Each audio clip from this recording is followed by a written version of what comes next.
Hello guys, Assalamualaikum. Saya sekarang berada di Pasar Payang Kuala Terengganu. Ada program sikit pada hari ini. Saya nak cerita pasal tempat ni lah.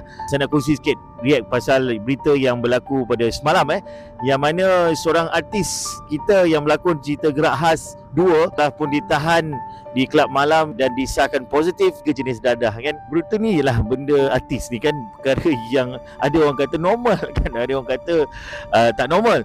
Tapi itulah, bila kita carry satu pangkat ataupun status public figure ni, kita kena jagalah juga kan. Kena jaga yang mana bila kita ada fan, ada orang yang menginspirasikan lakonan kita, dan of course ada mereka terlalu mengikut kita. Apa yang kita buat dia akan ikut, apa yang kita cakap di media sosial dia akan ikut, dan apa yang kita tonjolkan dia akan ikut. Jadi baik yang positif ataupun negatif, dia menjadi tauladan ataupun ikutan kepada orang yang inspired kita.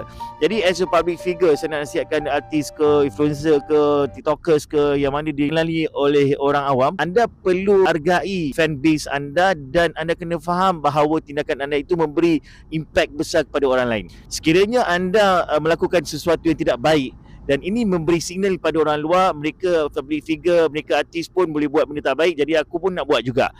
So ini sebenarnya adalah konteks dakwah. Dakwah ni bukan kita sampaikan saja, tetapi apa yang kita buat. Bila kita buat itu menjadi ikutan yang baik, maka ia adalah sebahagian daripada dakwah dan kita ada sahamnya di situ. Jadi perlu ingat, sentiasa ingat dalam minda, bila kita berada di satu kedudukan yang mana menjadi ikutan orang, tolong tunjukkan yang baik, kerana ia adalah dakwah kita kepada orang lain. Kalau kita tidak boleh menyampaikan, tunjukkan dengan yang baik.